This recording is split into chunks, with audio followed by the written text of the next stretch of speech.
بسم الآب والابن والروح القدس إله واحد أمين. أهلا وسهلا بحضراتكم في قناة البابا كرولوس ومرمين العجائبي.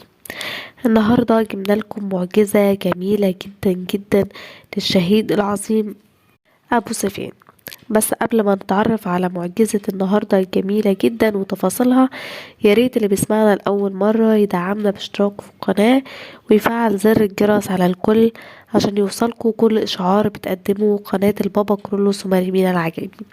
تعالوا بينا نتعرف على المعجزة الجميلة بتاعت النهاردة. حكايتها معجزة النهاردة بتحكيها سيدة وتوضح فيها ازاي ان ربنا اتمجد معاها وشفالها ابنها بشفاعة الشهيد العظيم أبو سفيان.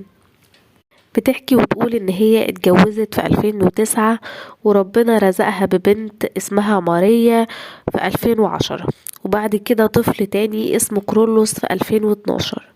وفي بداية شهوره الأولى ما كانش بيلفت نظرها ليه أي شيء غريب خالص. بتقول إن نموه كان طفل كان طبيعي وكل حاجة كانت تمام، وبتقول ان هي بتشكر ربنا ان هو ما تعرضش لاي مشاكل صحية في بداية ولادته يعني وكده. بتقول لكن القلق بدأ يجيلهم ويتملك منهم بعد ما عدى 6 شهور على الطفل ده، ولاحظت ان هو مش بيتابعها بعينه ولا بيلتفت ابدا لأي حاجة تحصل حواليه. كمان بتقول ان هو ما كانش بينتبه لأي شخص كان بيلعبه او اي صوت بيحصل حواليه، ما كانش بيلتفت ليه خالص. ودايما بتقول كان دائم النوم في الشهور الاولانية، يعني كان بينام على طول، وكان دايما لما يقوم يصحى كان بيصحى علشان ياخد الببرونة بس وبعد كده ينام تاني. بتقول عدى سنة والتانية واستنت ان هو يتكلم زي اي طفل في عمره، لكن مفيش فايدة خالص. ما سمعتش منه كلمة بابا او ماما زي ما العيال بتقول يعني في بداية كلامهم كده.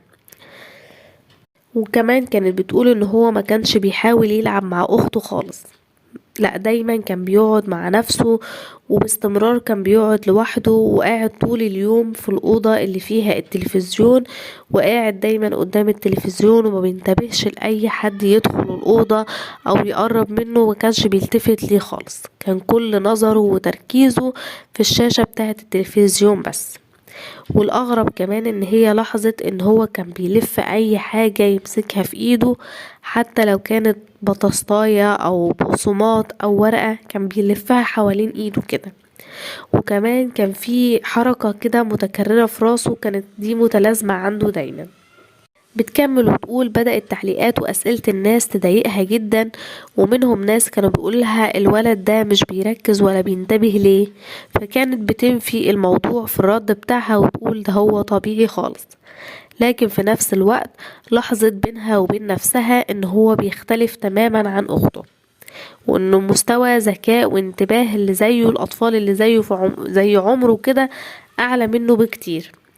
وكانت بتلاحظ قدرتهم على ان هم يلاحظوا ويفهموا. يعني الأطفال اللي ما كانوش بيتكلموا مثلا لكن عندهم قدرة على التركيز والتمييز، لو حد سألهم مثلا فين مامتك فين أختك بيلتفتوا ويشاوروا ليهم لكن من غير ما بيتكلموا، وكان بتظهر على ملامحهم ونظراتهم وحركاتهم الفهم والإدراك والحاجات دي.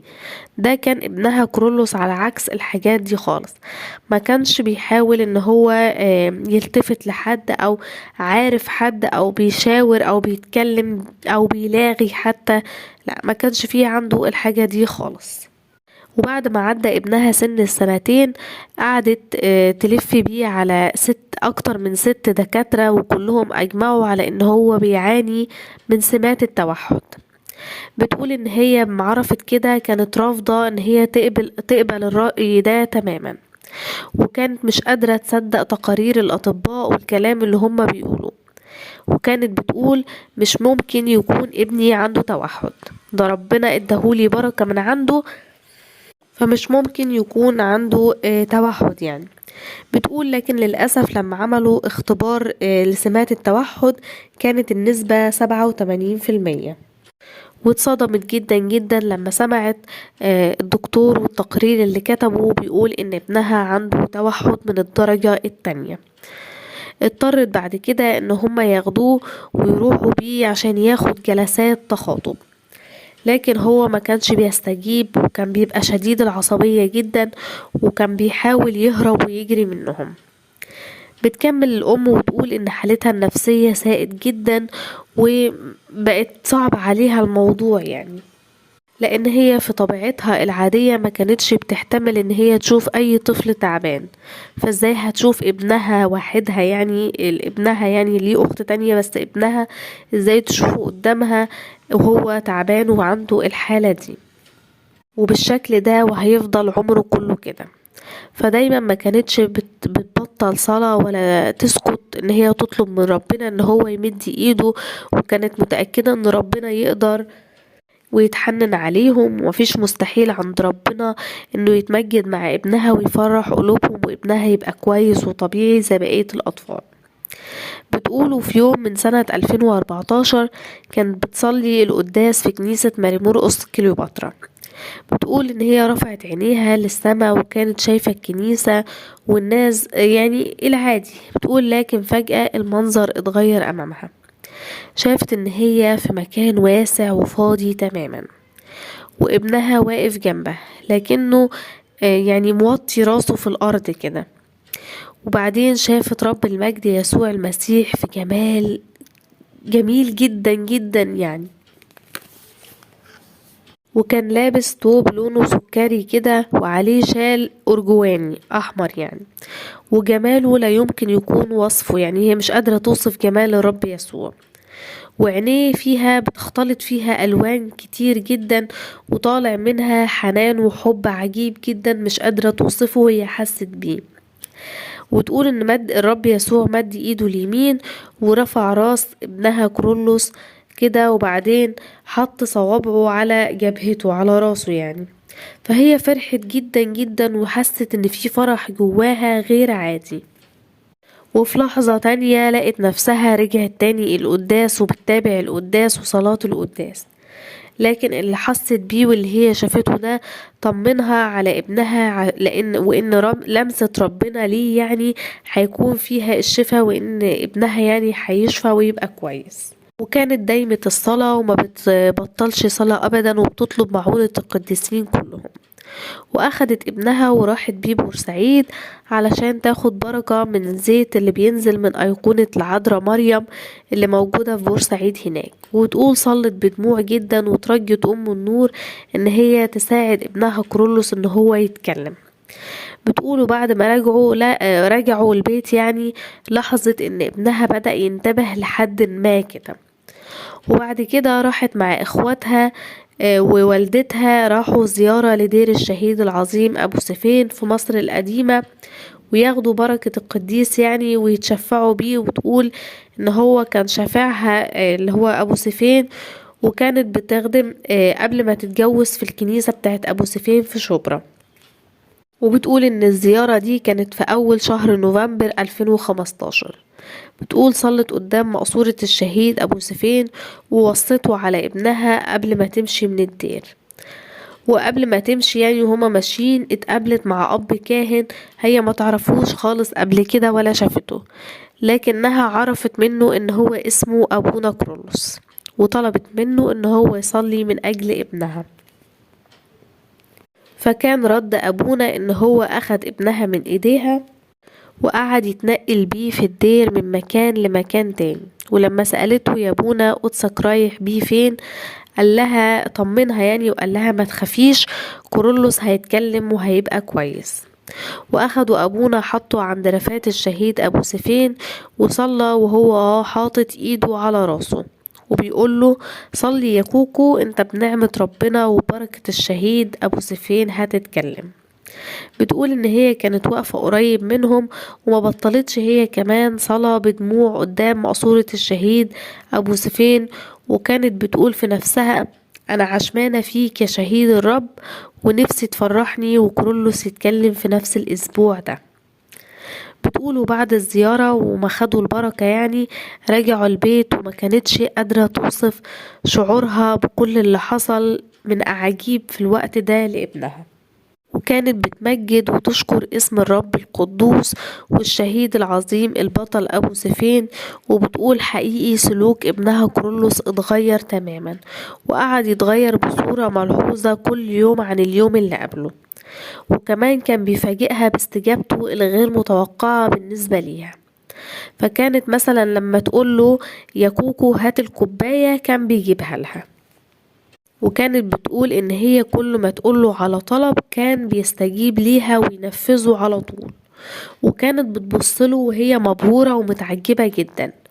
وبتقول فعلا قبل اخر الاسبوع اللي حضروا فيه للدير، يعني كانوا بيزوروا فيه الدير، بتقول اتحول وبقى طفل تاني تماما، بيستجيب كويس جدا لكل اللي بيقولوه، وكمان بيتفاعل معاهم.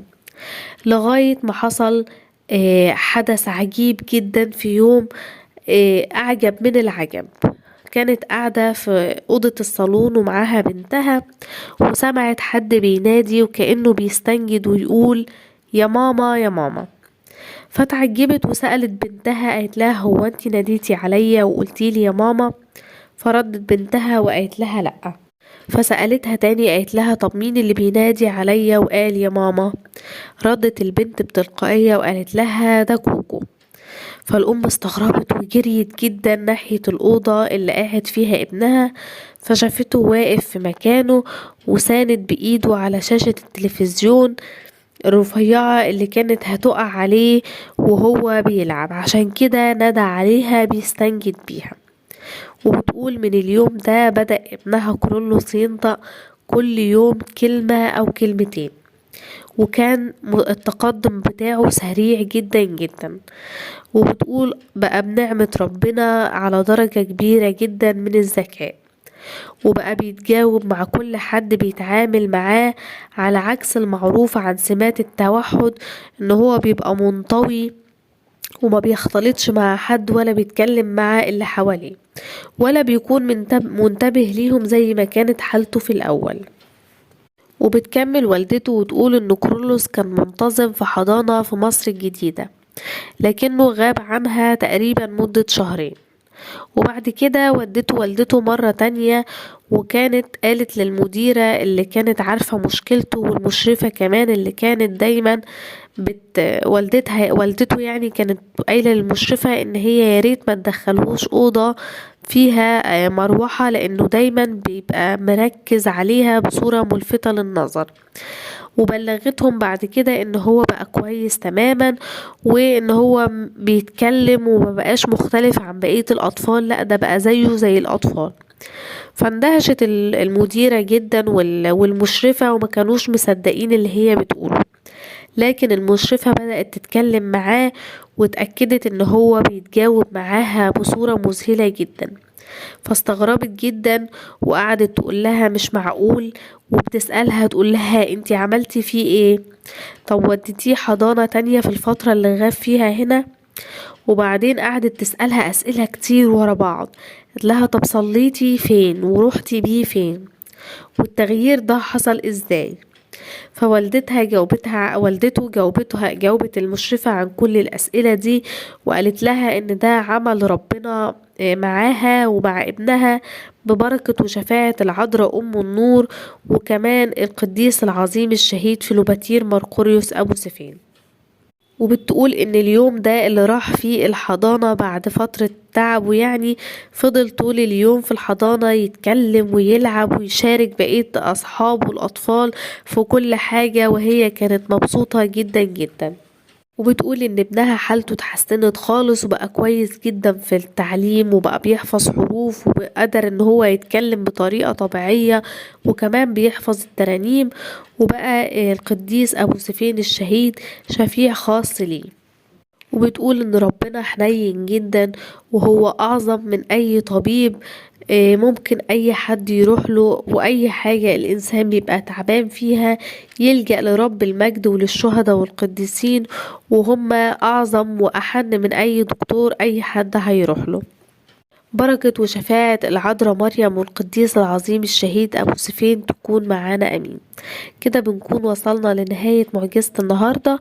ياريت تقولولنا رأيكم في التعليقات، ولو عجبتكم المعجزة ياريت تدعمونا بلايك وشير عشان غيرنا يستفيد، وأرجوكم اذكروني في صلواتكم. سلام.